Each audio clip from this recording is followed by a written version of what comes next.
الحمد لله رب العالمين الصلاة والسلام على رسوله الكريم وعلى آله وصحبه أجمعين.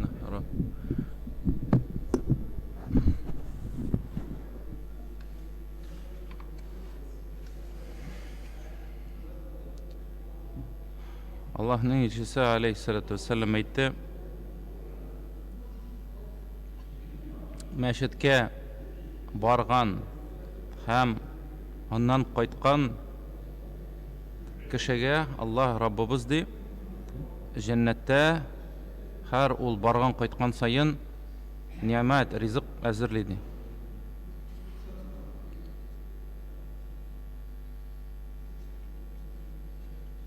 Так.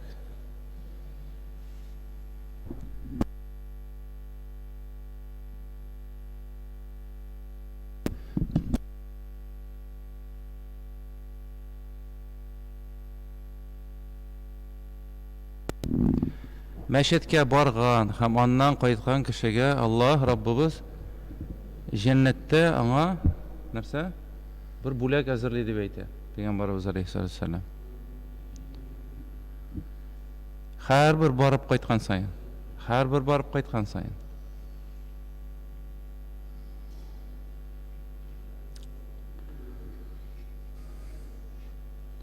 Ләкин монда мөһим аңларга шулай бит кеше әлбәттә Аллаһ янына барырга тиешле. Аллаһ янына килергә тиешле. Башка кемсәләр янына түгел, башка ниятләр белән түгел, тик Аллаһ янына.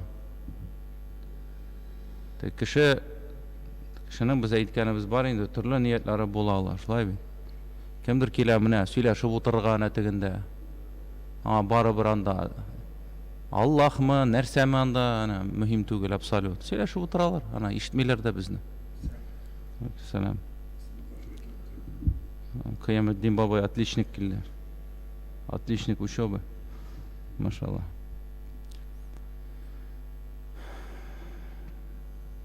Шуңа күрә менә шул ният бик мөһим, шулай бит әзбай. Ният бик мөһим. Нәрсәгә киләсең, кем ризалыгы өчен һәм башкасы. Күңел паклылыгы. Менә монда теге кем бар, кем иде әле?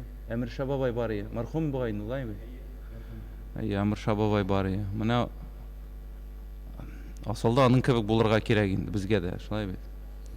Тыныч кына, шыпырт кына килә иде, сәлам бирә иде дә, бара иде, утыра иде, намазны укый иде дә, кайтып китә иде. Менә шулай. Күпме кирәкмәгән гөнаһтан имин булган, шулай бит. Машаллах, Раббыбыз рәхмәт әйләсен. Менә шулай булырга кирәк.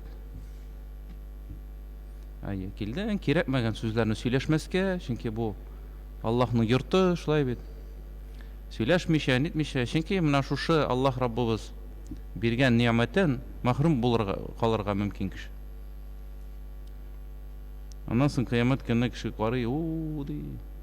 Минем белән йөргән, бергә мәчеткә йөргән кардәшләргә Аллаһ Раббыбыз кара күпме биргән икән дияр, шулай бит. Мин ниятем бозык сәбәпле күпме Аллаһның бүләкләреннән мәхрүм калыр дияр, Алла сакласын. Шуңа күрә дә мәчеткә киләбез икән, зур ниятебез булырга тиешле, бөек ният, шулай бит. Чөнки без киләбез, Аллаһ Раббыбыз каршысына басабыз. Һәм башка безне бер нәрсәдә борчырга тиеш түгел, шулай бит. Дөньяны арткы планга калдыра белергә кирәк. Чөнки бу Аллаһ Раббыбыз Коръәндә аның турында әйтә, мәчетләр ул Аллаһныкы ди. Аллаһныкы. Ул минеке дә түгел, Айдар хәзрәтнеке дә түгел, башка хәзрәтнеке дә түгел, шулай бит. Ул мәчет Аллаһныкы. Шуңа күрә без киләбез монда Аллаһка хезмәт итәргә, шулай бит, хезмәт итәргә, куллыгыбызны күрсәтергә. Мин дә, сез дә, мин сездән бер нәрсә белән дә аерылмыйм, шулай бит. Шуңа күрә киләбез шул ният белән.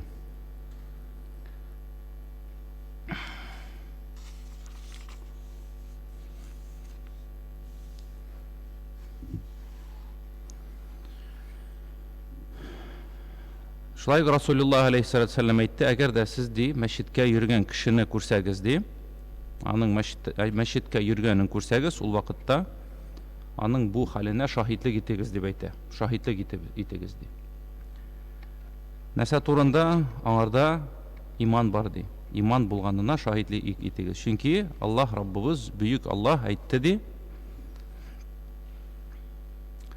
Аллаһка һәм ахыргы көнгә иман иткән кешеләр генә мәчетне нәрсә эшләрләр? Тире итәрләр ди. Тире итәрләр, тик Аллаһка һәм соңгы көнгә иман иткән кешеләр.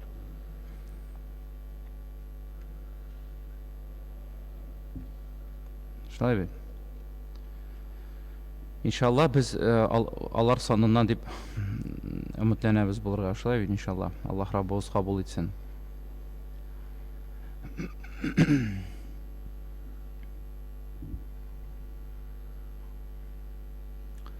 Шулай ук Пәйгамбәрбез алейхиссалату вассалам әйтте сахабаларына радиллаһу анһум, күрсәтергәме ди, сөйләргәме ди сезгә шундый бер гамәл турында.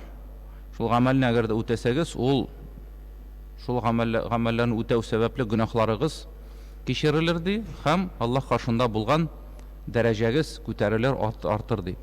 Шундый гамәлне күрсәтергәме, әйтергәме сезгә ди. Алар әйттеләр: әлбәттә я Расулаллаһ, әлбәттә я Расулаллаһ. Ул да алейхиссалату вассалам әйтте, ул ди гүсел алу диде, җомга көнне тулысынча юынып чыгу, шулай бит. Аны үтәгән вакытта булган кыенлыкларга карамастан ди. Чөнки тулысынча гүсел алу ул безнең, ул Аллаһка шөкер, шулай бит, бездә хәзерге бүгенге көндә бөтен мөмкинчелекләр бар.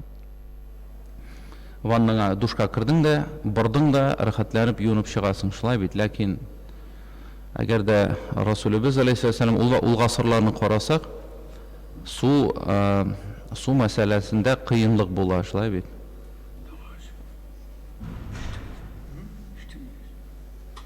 O şeyde Kamila bu, o şeyde nıgrak. Nasıl alayına? İyi.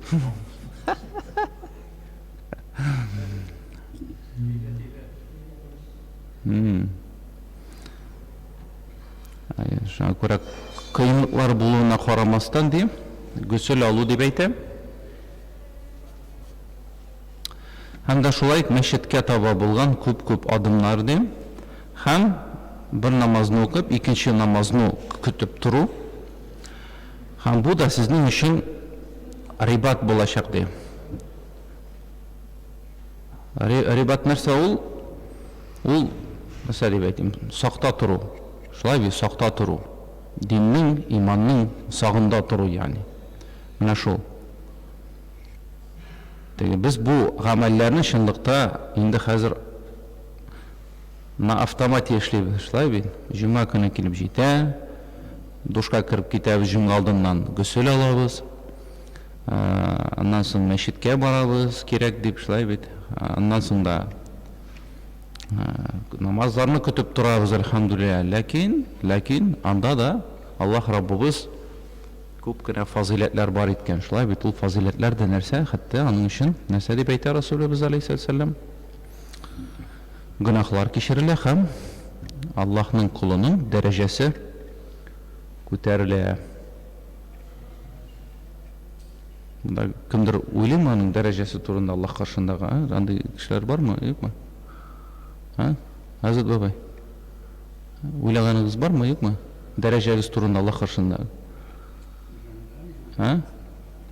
Нинди минем Аллаһ каршында нинди дәрәҗәм икән дип уйлыйсызмы? Aliz baba. Aliz baba. Lo. Uylaganız var mı? Biliyorsunuz. Allah alında dereceleri kubalarını mı? Batın kız olursan şükür. Kıyamettin baba uyluydu her günler. Şöyle mi? Ayı. Nişeyinde. Yuvarı mıken tüben mıken deyip şöyle bir.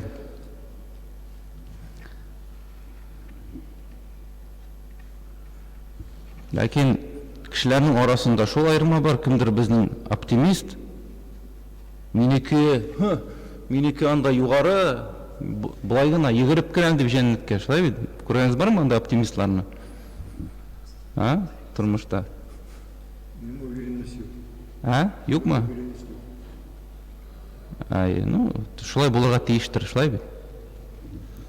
Чөнки ул әгәр дә иминлек булса, менә мин һәр үләм дә туп-туры җәннәткә керәм ди, ул вакытта нәрсә? Монда куркыныч хәл бу. Чөнки шулай бит, нәрсәсе белән куркыныч? Чөнки ул шайтан алдый. Шайтанның кораллары күп. Шулай бит.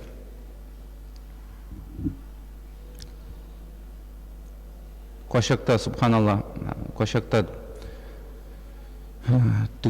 тешләр керә бит инде. Тешләр дә ул кызыклы бер мәгълүмат чыганагы үзенә күрә, шулай бит? Кайбер тешләр алар булай гына керми. Инде шундый матур тешләр күрәсең дә, ул дулкынланып китәсең, субханалла дисең. Ләкин икенче яктан алданмыйм микәнме дип тә уйлап куясың, шулай бит? Кайчакта кешеләр киләләр, сөйлиләр. Шундый гаҗәеп төшләр инде, гаҗәеп. Белмим, андый. Төштә түгел инде ул, ничек дип әйтим инде. Юк, төш түгел, ә менә теге комага китә бит инде кеше, әйме? Йоклап ала бераз. Тегендә җан китеп нәрсә күреп кайта. Һәм менә шул хәлләр турында менә мин бер менә мәрткә китү дип атала миндә ая. Бер шулай бер ханым сөйләгән иде. Гаҗәеп. Ул анда сөйли, Аллаһ белән дә сөйләшкән. Анда фәрештәләр белән. Әйтәм, хур кызларын күрдеңме соң дип. Ир кешене нәрсә бер шин тагын, әйме? Хур кызларын күрдеңме соң? Минем хатыннарымдан. Күрдем ди. А? Ул нәрсә дип әйтте инде? Ул бик, алар бик матур, аларның күзләре шундый зур, матур дип. Шундый мәгълүмат әйтте инде. Андагы ширәмнәр турында, теге ширәүлән үсә ди, шундый басып барасың, йомшак шулай менә. Ул шул хәтле аны сөйли, теге тасвирлый, әйбәт, теге. Һәм шулай дип уйлап куясың, чынлап та күргәндер бу дип. Ул ханым инде теге мин белгәнемчә намазда да түгел, нидә дә түгел. Ләкин, беләсезме, бу минем фикерем, андый әйберләрне күрергә тиештер әле диннән ярак булган кеше, шулай бит. Аңа бер тәэсир булып, уйлансын өчен, шулай бит. Безгә дингә килсен дип, без бит менә утырабыз, әлхәмдүлилләh, безгә аны күрергә кирәк түгел, шулай бит. Без булай да ышанабыз, иман итәбез, шулай бит. Җәннәттә булган хур кызларына иман итәбез. Андагы булган хәлләргә, булачак хәлләргә, матур бакчаларга, шулай бит, Каметдин бабай. Хур кызлары турында уйлыйсызмы? Күптән уйлаган юк. Юкмы? Әбиегезгә карап уйларга да куркасыздыр инде, әби.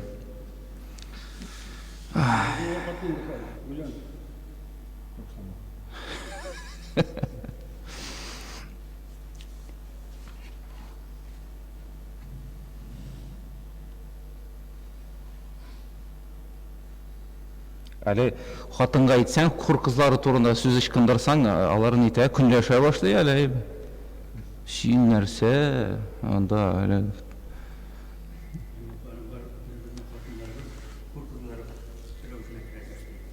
Рәүшәте алар тагын да матур булачак, алардан да, иншаллах. Ләкин, нәрсә дип әйтик? Безнең хатыннарыбызга карата булган мәсьәлә ул шул,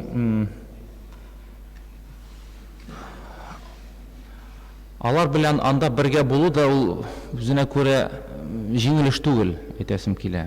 Әгәр дә сез дә менә чын күңелдән бу дөньяда яшәгән хәләл җифтләрегез белән бергә булырга телисез икән, анда шартлар бар аны, шулай бит. Шартлар бар. Шартларны үтәсәгез, әгәр дә иншаллах булачак. Ул да шартларда нәрсә? Иман, һәм иманда булу, аннан соң бер-береңне ярату, шул хәтле ярату, хәтта бу дөньядагы булган кыек-мыек хәлләргә карамыйча, ир белән хатын арасында булган шулай бит. Чын күңелдән бу дөньяда яшәгән кешеңне анда да җәннәттә дә бергә күрү теләге. Чөнки алимнарыбыз әйтә, чынлыкта Аллаһ Раббыбыз нәрсә эшли? Ирек бирә кешегә. Тегендә. Ирек бирә. Бу дөньяда хатын иргә бәйле. Шулай бит, бәйле. Ир кеше аны карый, аны ашатырга тиешле, шулай бит.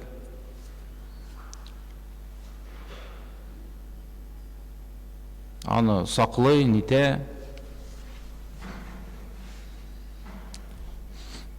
Ләкин тегендә, җәннәттә хатын әгәр дә күрергә теләсә ирен, ул аны күрә. Әгәр дә ире аның ише рәхәтсез булса, ул вакытта җәннәттә рәхәтсез әйберләр юк. Җәннәттә рәхәтсез әйберләр юк. Шулай бит.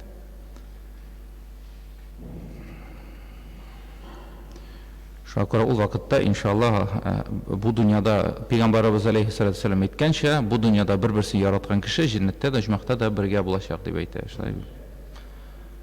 Ләкин өметләнәбез, безне без ирләр хатыннарыбызны, хатыннарыбыз безләрне инде кыямәт көнне нәрсә эшләр? Кичерерләр дип, шулай бит. Инде үпкә белдермәсләр дип өметләнәбез, шулай бит. Аллаһка шикаят итмәсләрдер дип өметләнәбез чын күңелдән. Кыямәт көнендә бер-берсен танымас.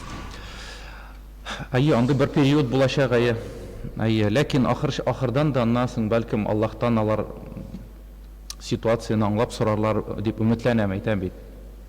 Өмет бар бит инде, өмет соңгы. Шуңа күрә теге булачак бер шундый вакыт период, бит, Алла, теге кеше бит курка кала, һәр карый гамәлләренә, теге уң яктан гамәлләр, сул яктан гамәлләр була. Һәм гөнаһларын күбрәк күргән белсә, ул нәрсә эшли башлый? Нәфс жан кутырына башлый, шулай бит. Һәм эзлиячәк ул төрле сәбәпләр. Аңа бурычлы булган кешеләрне эзли башлый. Әти-әнисенә гаеп таба башлый, хатыныннан гаеп таба башлый, балаларыннан, белмим. Менә шул. Ул нәфс шундый юл, шулай бит. Без бу дөньяда яшәп тә берәр нинди андый-мондый рәхәтсез хәл булса, кемнәндер гаеп эзләргә тырышабыз, шулай бит. Үзебез гаепле түгел, әлбәттә. Шулай бит. Үзебез гаепле түгел. Башкалар гаепле. Кыямәт көндә анда шундый хәл була. Ләкин анда тагын да кыенрак, авыррак булачак иншалла. Шуңа күрә өметләнәм инде, әйтәм бит. Безнең хатыннар, алар аңлап инде бу хәлне иншалла. Аллаһтан сорарлар бәлкем. Я Рабби, безнең ирләр безне дә кичер инде, менә шулай җәннәтеңә кертеп иншалла.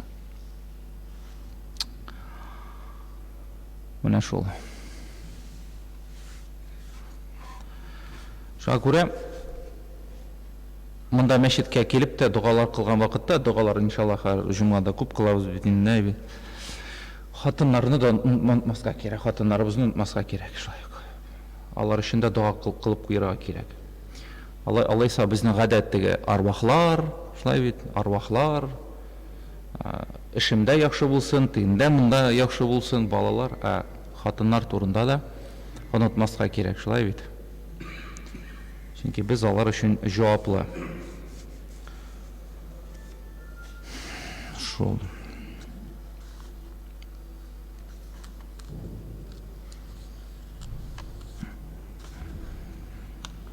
Теге хатын кызлар бит аларның мәчетләре йорт саналы бит, шулай бит. Алар өйдә гыйбадәт кылалар. Җомага алар йөрергә тиеш түгел. Бүтән теге ниләрне, гыйбадәтләрен өйдә үтиләр дип әйтергә кирәк. Кем мәчеткә килә, без иратлар. Шуңа күрә Аллаһ Раббыбыз безгә шундый бу мәсьәләдә мөмкинчелек биргән икән, өстенлек дип әйтим инде аны. Безгә аны әйтәм бит, шулай итеп кулланырга кирәк әйе. Без гаиләбез өчен, өммәт өчен гомумән дугада булырга тиешле җәмәгать. Шуңа күрә дөнья сүзе сөйләп утырганчы мәчеткә килеп, әйе, дугада булу хәерле. Дугада булу хәерле. Чөнки дуга ул әйтә Расулыбыз алейһиссалату вассалам, ул гыйбадат. Гыйбадат.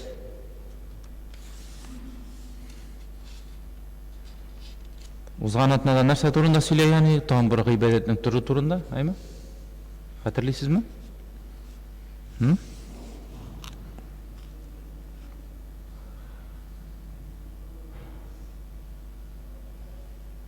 Нәрсә турында сөйләй, яни?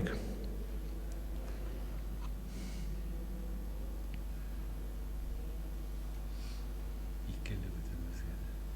Шулай. Ise anladık biteyim. Айы. Нәзір турында шулай бит. Нәзір. Нәзір турында сөйләгән иде, дим. Әйе. Һәм нәзірне үтәү дә ул да гыйбадат санала. Шуның турында әйткән иде.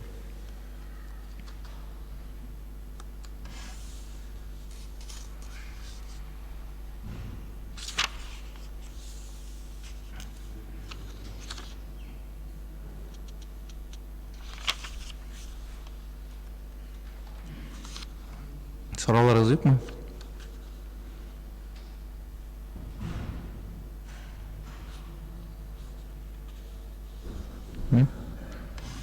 Сораулар юкмы?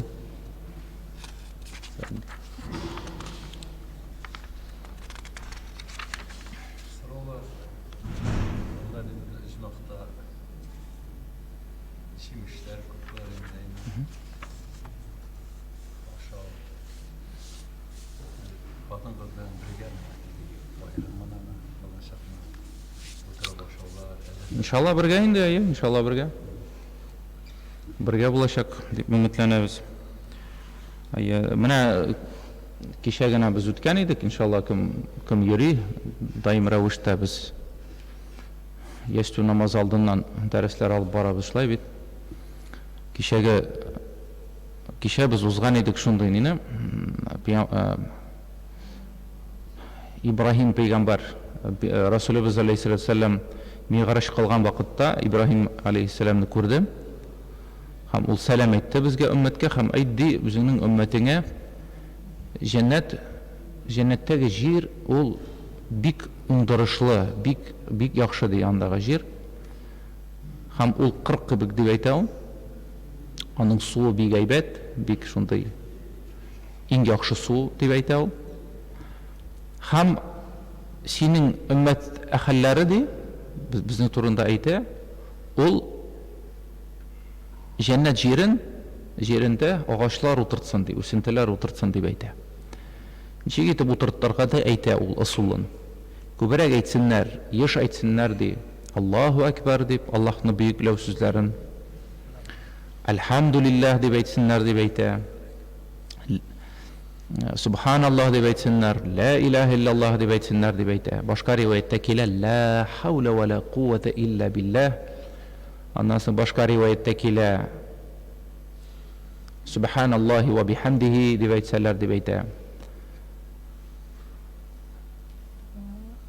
Аннан соң там бер риваятта килә, Субханаллаһи вальхамдулиллаһи ва ла илаһа иллаллаһ валлаһу акбар. Менә шушы зикрләрне әйтсеннәр ди. Һәм ул вакытта җәннәттә Аллаһ Раббыбыз һәрбер әйткән сүз өчен аңа, аның җирендә, аның участогында дип җәннәттәге әйбәт, агачлар утыртыр дип әйтә. Агачлар утыртылачак. Шуңа күрә 1000 тапкыр Аллаһу әкбәр дип әйтсәгез, 1000 агач утыртылачак. Ла илаһа иллаллаһ дип әйтсәгез 1000 тапкыр, 1000 агач утыртылачак, субханаллаһ. Менә Аллаһ Раббыбыз бөек, Аллаһ Раббыбыз үзенең диненең һәрбер нидидер гамәлен, әйбит, булай гына бирмәде, менә аны үтәгез дип, эшләгез дип, әйбит. Булай гына бирмәде, нәрсә? Аңа өстәде, аны кылган өчен нидидер әҗер, нидидер мөселманны нәрсә? недейдир бүләк көтіп тұрашақ, шылай бит. Шылай ма? Андай мисаллар көп. Міне алдан айттық.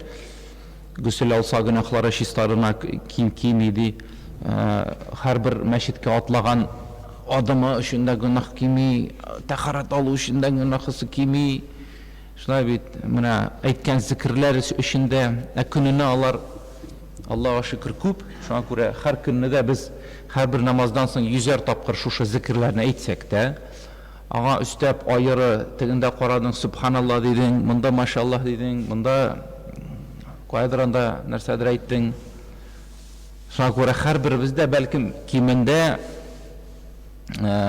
һәр тәүлек сайын әйтик инде бер 500, 600, 700 яки 1000-ге якын агач утыртыла һәр көн. Әйбәт бит.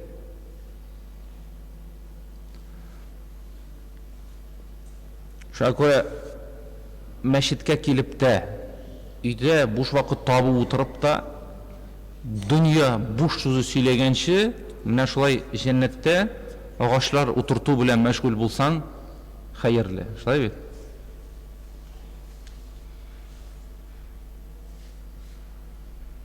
Чөнки шул ул хадисне истә тотсагыз, шулай бер дәресләрдә әйткән идек. Расулыбыз алейһиссалам әйтте: "Җәннәт әһелләре ди бер өчен генә кызганырлар ди." Шулай бит, үкенерләр нәрсә өчен? Бу дөньяда яшәгән вакытта вакытны бушка уздырган өчен ди. Зикрсез, Аллаһны мактамыйча зикрсез уздырган өчен, буш йөргән өчен үкенерләр дип әйтә. Менә бер Бу җәннәт әһелләре. Менә шунда үкенеч булачак. Шуңа күрә билгесез качан безгә үлем килә, шулай бит. Шуңа күрә үлем килгәнче дә безгә нәрсәләргә кирәк, тырышырга кирәк. Бу иртә белән бер кеше шалтыратты, бер егет. Шундый зур кайгы булган аның. Аның өчен кайгы, кемдер өчен ул кайгы түгел, шулай бит.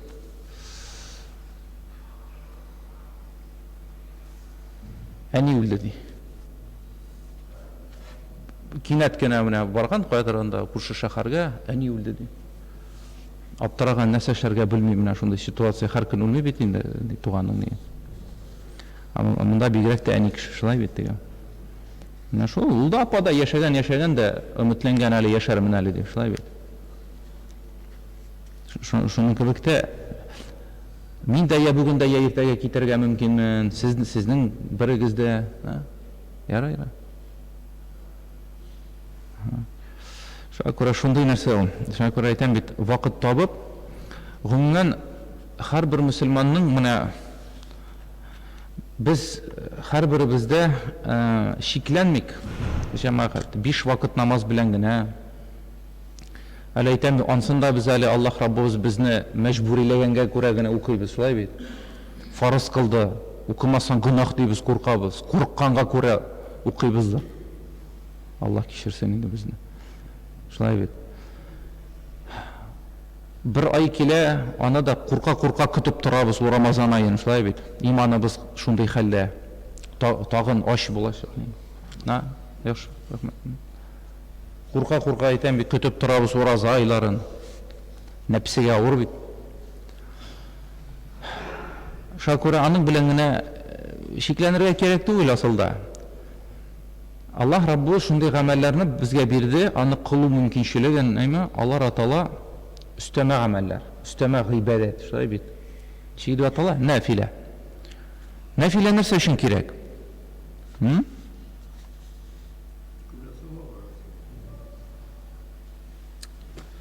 Hep biznesmen ha. Evet, Azat Babay. Ha?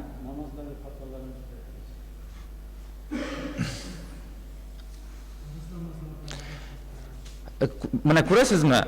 Кемдер мәсәлән, кешеләр гомумән, мин әйтмим Азат бабай турында, гомумән кайбер кеше үти нәфиләләр ниләр савап күбрәк эшли, савап. Яхшымы? Яхшы. Саваплар кирәк булачак. Кыямат көндә һәрбер савап ул. Кемдер үти намаз нинди нәрсә булсын өчен? Хаталарын төзәтергә. Белмим, монда ниятне беренче ишетәм әле. Нәрсәгә намазы дөрес итеп укырга кирәк аны, шулай тырышырга иң элек ул иншалла. Ләкин нәфилә намазлар алар кирәк Аллаһка үзеңне күрсәтер өчен. Раббым, күр мине.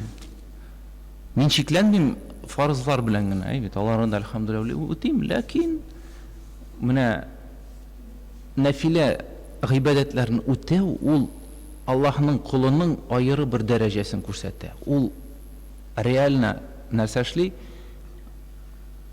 Кешенең дәрәҗәсен күтәрә Аллаһ каршында, аңлыйсызмы? Әйе. Һәм кыямат көнендә без беләбез, кешеләр төркем булып җыелачак. Шулай төркем. Менә бу нык тырышкан төркем. Нык тырышкан кешеләр төркеме. Булары уртача, булары ялкаулар. Bunlar tariflerini öteyen kişi. Тарифларны галочка өчен әйтәм, курка инде, шуңа күрә курка, үти. Шуңа күрә өметләнергә кирәк нәрсә? Югарырак дәрәҗәгә иншалла. Алайса без вот кеше кызык барлыгында сорый гына беләбез, Раббым безне Фирдәүс җәннәтенә кертте дип, шулай бит. Фирдәүс диге планканы ничек югары куябыз. Ләкин Фирдәүс җәннәтенә керер өчен җәмәгать Фирдәүс җәннәтенә керә торган гамәлләрне дә үтәргә кирәк, шулай бит. Ул да өстәмә гыйбадәтләр, ул да нәфиләләр, субханаллах.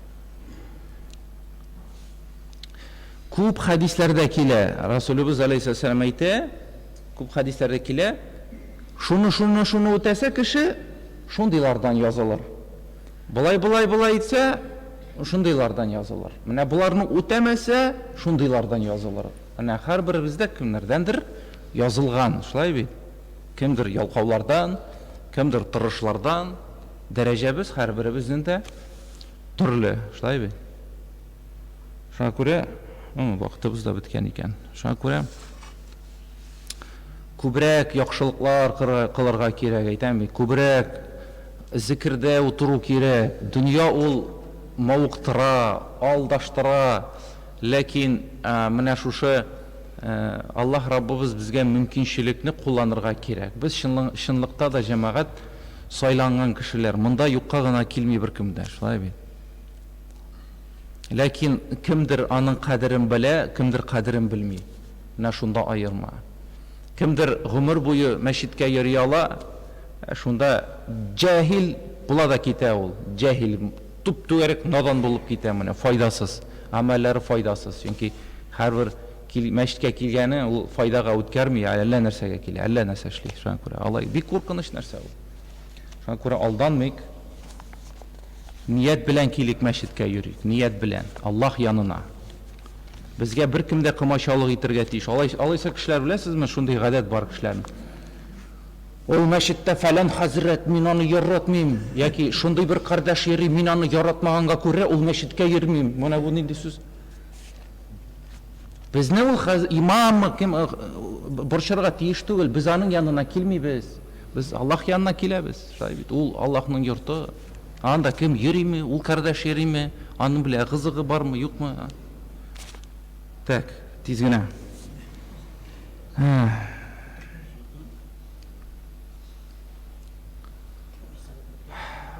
Мөселман кардәштән Аллаһ Раббы разый булсын, Диләрә Абдурахман кызыннан, тагын бер мөселман кардәштән Шейхул Ислам Абый Сабитовтан, Регина һәм Ралина Дамир кызларыннан, Айдар Рашид улыннан,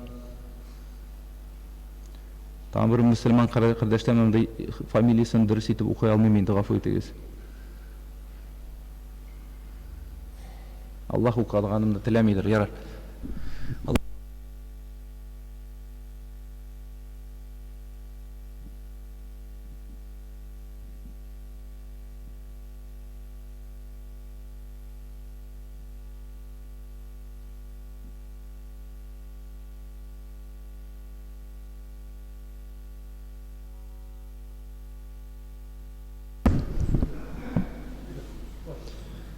الله أكبر الله أكبر الله أكبر الله أكبر أشهد أن لا إله إلا الله أشهد أن لا إله إلا الله أشهد أن محمدًا رسول الله أشهد أن محمدًا رسول الله حي على الصلاة حي على الصلاة حي على الفلاح حي على الفلاح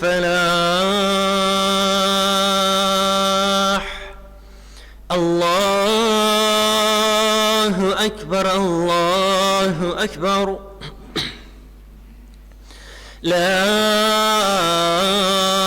إله إلا الله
الله أكبر الله أكبر الله أكبر الله أكبر أشهد أن لا إله إلا الله أشهد أن لا إله إلا الله أشهد أن محمدا رسول الله أشهد أن محمدا رسول الله حي على الصلاة حي على الصلاة حي على الفلاح حي على الفلاح الله أكبر الله أكبر لا إله إلا الله إن الحمد لله نحمده ونستعينه ونستغفره ونؤمن به ونتوكل عليه ونعوذ بالله من شرور أنفسنا ومن سيئات أعمالنا من يهده الله فلا مضل له ومن يضلل فلا هادي له أشهد أن لا إله إلا الله وحده لا شريك له وأشهد أن محمدا عبده ورسوله صلى الله عليه وعلى آله ومن تبعهم بإحسان إلى يوم الدين رب اشرح لي ويسر لي أمري واحلل عقدة من لساني يفقه قولي Haqiqatda Allah subhanahu wa ta'ala barham suyukli payg'ambarimiz Muhammad Mustafa alayhissalatu vassalam ol Allohning quli hamdishisi. Islom dini o'qib, g'ilm egasi bo'lуга бик зур әһәмият биргән. Динебезнең гыйлем алуга игътибар бирүен тагын да яхшырак аңлар өчен payg'ambarimizga birinchi ингән аяттагы укы сүзенә күз салу да җитә. Аллаһ Раббыбыз булай дип әйтте: "Иqra бисми раббикаллази халaq." И Мөхәммәд, һәр нәрсәне халык кылучы Раббың исеме илә Коръән укы диде. Кешелекне караңгылыктан яктылыкка чыгара торган Коръән китабы кешелеккә йогынты ясый торган китап булгач, аятлар эчендә гыйлем сүзенә басым ясаган очракларны күрергә мөмкин. Мәсәлән, Аллаһ Раббыбыз булай дип әйтте: "Хәбибем, гыйлемнәре булган һәм гыйлемнәре булмаганнар бер тигез була алырмы әллә?" дип әйтте. Гыйлем Аллаһ Тәгаләнең бер сыйфатыдыр. Ихласлыгыбызны түбәннән югары мәртәбәгә күтәрү бары тик белем алу аркылы гына була. Бар милләтнең иң олы дошманы җаһиллек, наданлыктыр. Наданлык белән көрәшмичә дошманнарны җиңеп булмый. Раббыбыз Аллаһ Тәгалә әйтә: "Валлаһу әхраҗакум мин бутуни уммахатикум ла та'ламуна шай'a." Аллаһ Тәгалә сезне аналарыгызның карыннарыннан шундый бер хәлдә чыгарды ки, хәтта сез берни дә белми идегез, дип безнең исебезгә төшерә. Бу аяттан бер кемнең дә бу дөньяга белеп, ягъни гыйлемле булып тумаганы аңлашыла. Шуңа да адам баласына белем туплау ваҗиб хөкемендә. Моның иң хәерле юлы галимнәр пәйгамбәрләрнең варисларыдыр дигән хадискә муафиq кылып, гыйлемне галимнәрнең, остазларның авызыннан ишетеп җыярга кирәк. Бүген без белемне дистанцион рәвештә алу шәкеленә өстенлек бирүче яшьләрне очрата алабыз.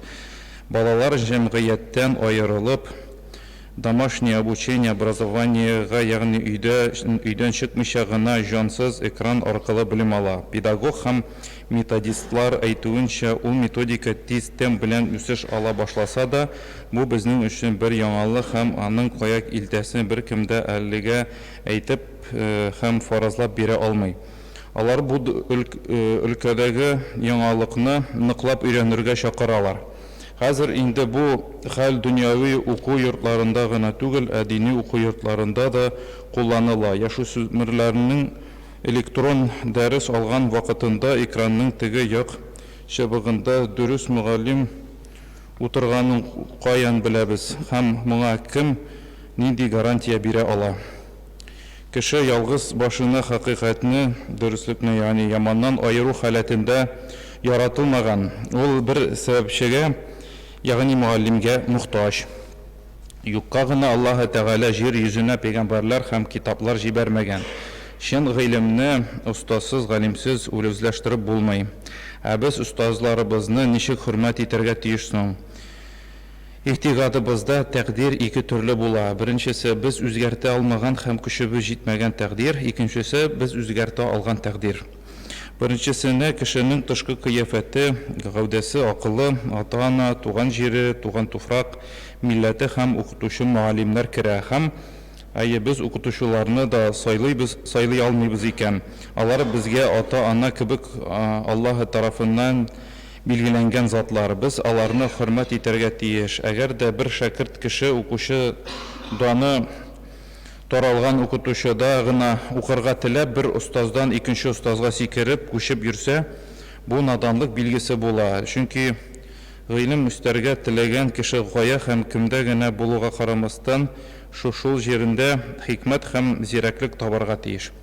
Танылган галимебез Ризаддин бин Фахреддин хәзрәтләре үзенең әдәп китабында мугалlimнәргә карата хөрмәт итүне булайрак яза. Беренчесе, устаз ва мәктәп җитәкчеләрне сезнең эшегезне юлына куючылар ва сезнең өчен хәсрәт чигүчеләр булып, аларның сезнең өстегездә олы хаклары бардыр. Шуның өчен аларның кушканнарын җиренә җиткерүдә кимчелек эшләмәгез ва тыйган эшләрендә әфәләнмәгез дигән. Икенчесе, сөйләшкән вакытыгызда алар белән әдәпле сөйләшегез. Артык кычкырмагыз, аларны алдап ва бер кешене гайбәт итеп бер дә сөйләмәгез. Өченчесе, аталарыгыз тәннәрегезне тәрбияләп үстергән хәлдә устазларыгыз җаннарыгызны тәрбия итеп үстерәләр. Бу сәбәпле устазларыгыз бөек аталарыгыздыр. Сез дә буларны чын күңел белән сөйгез, насихатларын тыңлагыз, авырулар табибларга тапшырылган кебек барлык ихтиярларыгызны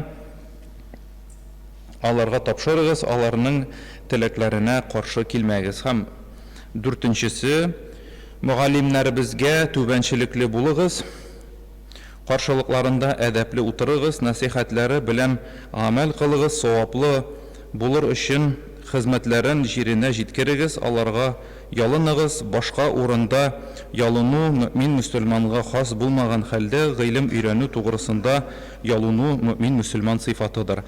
Бишенчесе, мугалlimнәргә каршы килмәгез, алар белән кычкырышмагыз, һәрбер гүзәл эшләрдә аларның сүзләренә җан ва тән белән иярегез. Ләкин аңламаган урыныгыз булса, шул хәленчә калдырып китмичә, бәлки әдәп ва сабырлык белән әфәндем, бу җирне аңламадым ва бу сүзне белмәдем дип кайтарып сорагыз.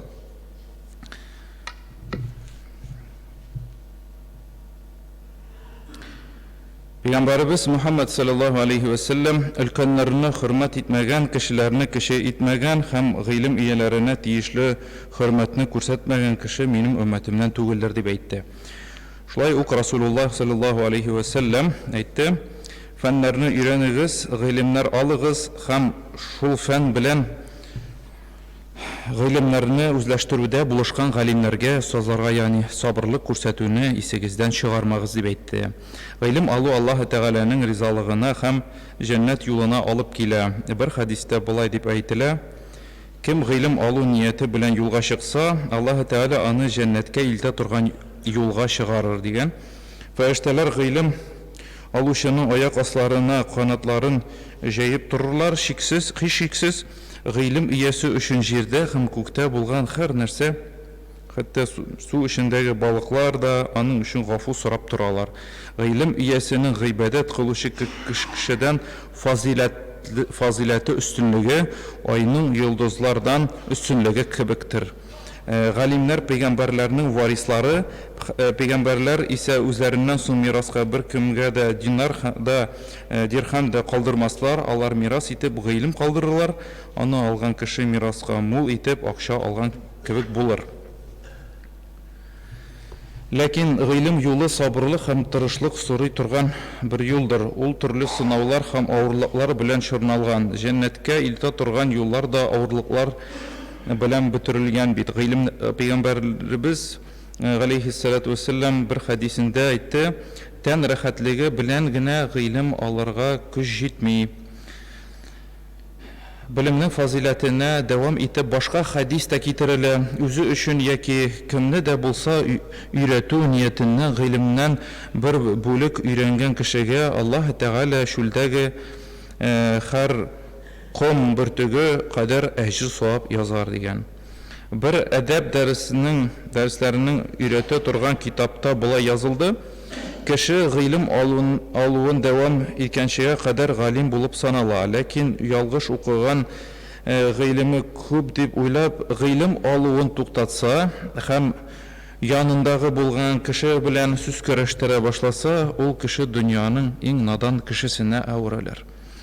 Бер вакыт Абдуллах бин Мубарак хәзрәтләренең әгәр Аллаһ Тәгалә сиңа кайчан үләчәгеңне белдерсә, нәрсә белән шөгыльләнер идең дип сорадылар үзенә. Гыйлем белән шөгыльләнер идем дип җавап биргән. Гыйлемнең өстенрәк нәрсә юкмы дип сорагач, ул аннан да өстенрәк бер нәрсә дә юк дип җавап кайтарган.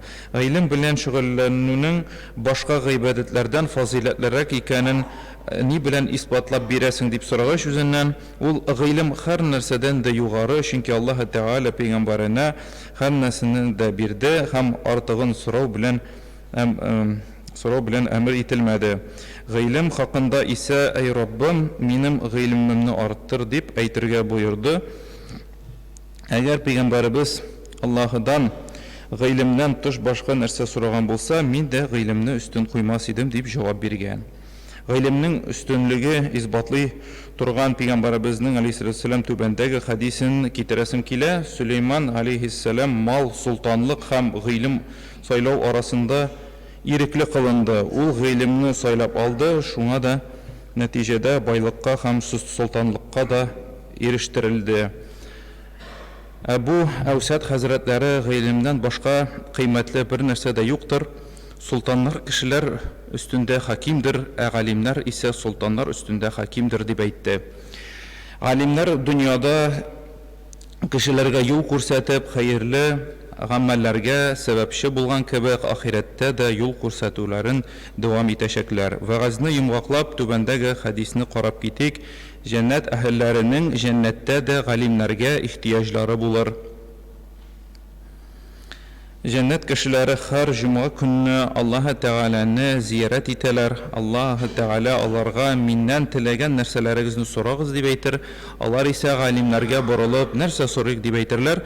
Галимнәр Аллаһыдан шуны сорагыз дип җавап бирерләр. Кешеләр галимнәргә дөньяда мохтаҗ булган кебек, ахирәттә дә мохтаҗ булырлар. Аллаһ Тәгалә безнең калбләребезгә гыйлемгә карата ихласлык һәм мәхәббәт салып өстебездә билгеләп куелган устаз һәм имамнарыбызга олуг хөрмәт күрсәтеп, мугаллим һәм хәзрәтләребезне хәйр дугаларын аларга насыйп итсен. Амин.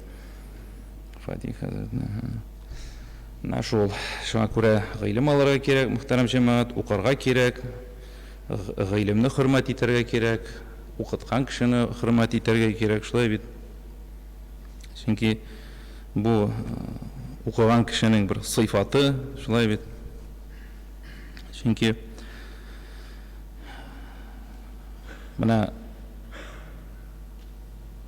кайчакта шулай була, менә шундый дәресләр бара. Һәр бер кеше гыйлем алырга тиеш, шулай бит. Аны ваҗиб дидек. Шуңа күрә кай вакытта кеше килә мәчеткә, мәсәлән, ул сөннәт намазын укый башлый, шулай бит. Шуңа күрә дә бу мәсьәләдә, мөхтәрәм җәмәгать, сөннәт белән ваҗиб арасында кайсыны сайларга кирәк? Әлбәттә ваҗибны, шулай бит. Шуңа күрә дә дәрестә катнашу кирәк, дәресне устазны тыңлау кирәк, укытучыны тыңлау кирәк. Аннан ниндидер файдалы гыйлем алу кирәк, мөхтәрәм җәмәгать. Менә 100-150 ел элек яшәгән, әгәр дә 150 түгел дә, менә хәтта әгәр дә алсак, элек менә шул теге коммунизм вакытын, шулай бит. Күп менә гыйлем алу, мөхтәрәм җәмәгать, ул бик тансык булган. Бик тансык булган. Гыйлемне алырга теләгән кешеләр дә әле моннан җибәрсәләр генә, шулай бит. Барганнар ана Мир Араб мәдрәсәсенә йөри торган булганнар, бит. Алар да 3 бертик кеше генә, шулай бит. Гыйлемгә тансык булган халык. Бүгенге көндә әлхәмдүлилlah гыйлем күп, каяк карасанда китаплар сатыла, ислам ниләре кибетләре бар. Хәтта теге канал да эшләп килә, менә радиосы да бар, гел вәгазьләр сөйләп торалар, мәчетләр эшли, мәдрәсәләр эшли, шуңа күрә безгә бөтенебезгә аның белән кулланырга кирәк җәмәгать, кулланырга кирәк. Шәхсән без вакытында мәдрәсәдә укыган вакытта, шул хәтле теге безгә кызык иде. Ул яңа әйбер иде, ул гыйлем бирәләр, ул пәйгамбәрләр турында сөйләйделәр, шулай бит. Аллаһ турында аятлар укыйдык, субхана, безгә кызык иде. Шуңа күрә менә хәзер сөйлисең, хәдис укыйсың, аят укыйсың, кемдер телефонда утыра, кемдер шалтырата хатынынамы, кемгәме анда. Менә ул әдәпсезлек санала җәмәгать. Шуңа күрә гыйлемне күрәсез икән, укыталар икән, ябышырга кирәк. Ябышырга кирәк, чөнки бәлкем андый бүтән мөмкинчелек булмас, шулай бит. Аллаһ Раббыбыз ул вакытның хуҗасы. Шуңа күрә әле нинди хәлләр була ала, бер Раббыбыз гына белә. Шуңа күрә мәчетләр эшли икән, мәдрәсәләр эшли икән, килергә кирәк, язылырга кирәк һәм ахырга кадәр укырга кирәк. Чөнки күпме безнең булганыбыз бар, шулай булганы бар, кешеләр киләләр, октябрьнең 1-нче ял көннәрендә язылалар, утыралар, бер ай укый, 2 ай укый, 3 ай укый да аннан соң шәкерт югала. Ни өчен югала? Чөнки тарта алмый, уйлый теге җиңел генә булыр дип. Гыйлем алу ул җиңел түгел, ул әлбәттә авыр эш. Шулай бит теге. Бер галимнән сораганнар да шул мәсьәлә турында, ул әйткән, мин ди хәтерләм 20-30 ел буена кылыч күтәреп сугышып йөрдем ди. Ләкин һәм аннан соң гыйлемгә үземне багышладым, гыйлем алуга дип әйтә ул. Һәм гыйлем алу 30 ел сугышуга караганда да авыррак икән дип әйтте. Менә шуңа күрә бер бу юлга басып, укып, ахырына кадәр белергә тырышырга кирәк. Бу безнең халкыбызны, татар халкының гыйлемгә омтылу бер сыйфатыдыр дип әйтергә була. Шулай бит. Шуңа күрә моннан да калышмыйк, иншалла, иртәгә, нинди көн безнең? Шимбә көне, иртәнге 8-дә монда җыелыш була. Шуңа күрә кемнәр укырга килергә тели, анда яшьләр, өлкәннәр, балалар, рәхим итегез. Анда төркемгә бүлерләр үзегезне, һәм аннан соң атна сайын шулай билгеләгән вакытка, билгеләгән класска, төркемгә килеп укырсыз, иншалла. Язылыгыз. Гыйлем алу зыянлы түгел, шулай бит. Гыйлем алу кызык булырга тиешле. Шуңа күрә ипләп кенә менә шулай алга таба яшәрбез. اللهم صل على سيدنا محمد عبدك ورسولك النبي الأمي وعلى آله وصحبه وسلم تسليما. سمع الدعاء.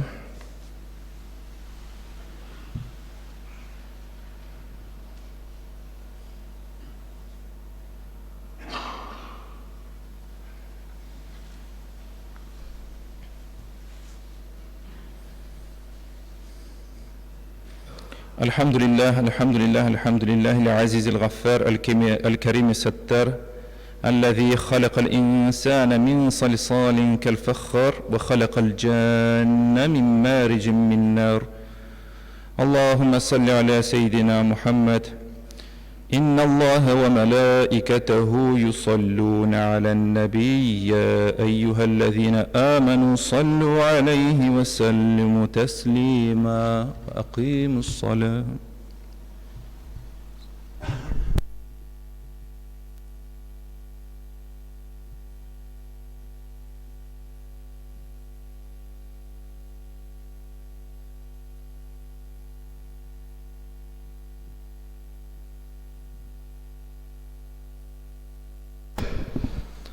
الله أكبر الله أكبر الله أكبر الله أكبر. أشهد أن لا إله إلا الله أشهد أن لا إله إلا الله أشهد أن محمدا رسول الله أشهد أن محمدا رسول الله. حي على الصلاة حي على الصلاة حي على الفلاح حي على الفلاح. قد قامت الصلاة قد قامت الصلاة. الله أكبر الله أكبر. لا إله إلا الله.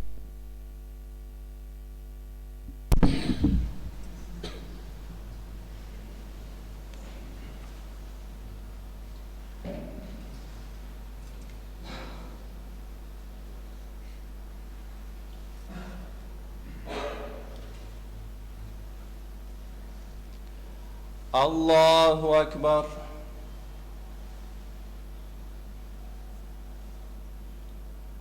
الحمد لله رب العالمين الرحمن الرحيم مالك يوم الدين إياك نعبد وإياك نستعين اهدنا الصراط المستقيم صراط الذين أنعمت عليهم غير المغضوب عليهم ولا الضالين.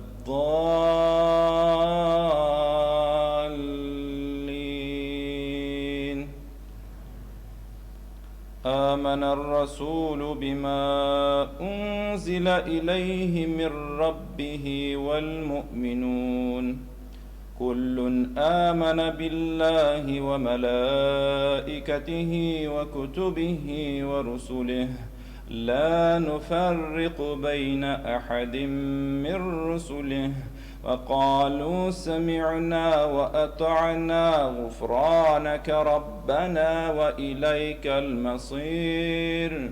لا يكلف الله نفسا إلا وسعها لها ما كسبت وعليها ما اكتسبت.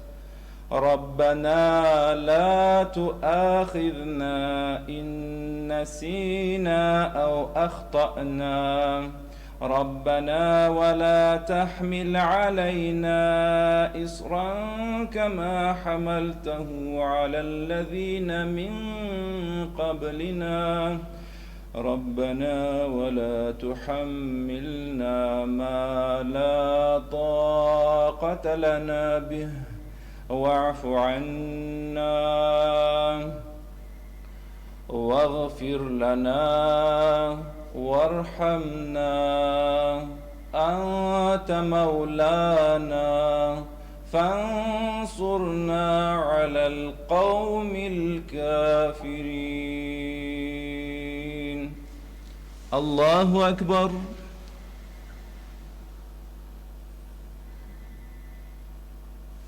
سمع الله لمن حمده. الله أكبر.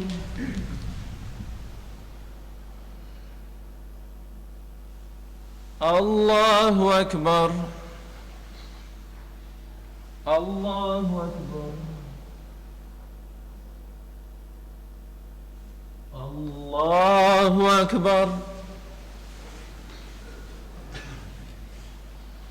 الحمد لله رب العالمين الرحمن الرحيم مالك يوم الدين إياك نعبد وإياك نستعين اهدنا الصراط المستقيم صراط الذين أنعمت عليهم غير المغضوب عليهم ولا الضالين.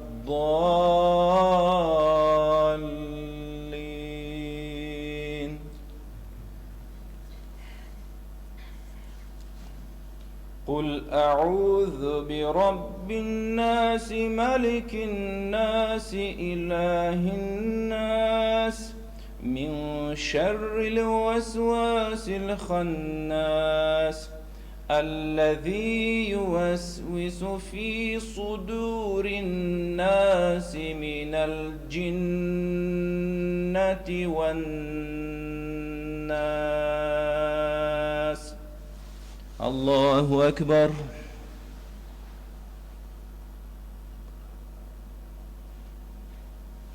سمع الله لمن حمده. الله أكبر.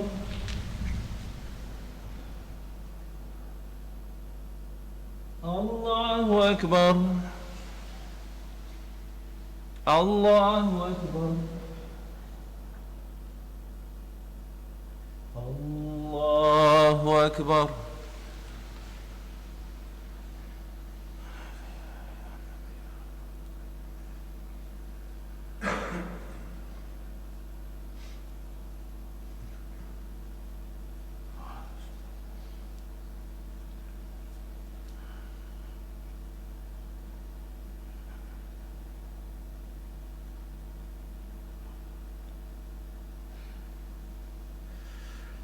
السلام عليكم ورحمة الله.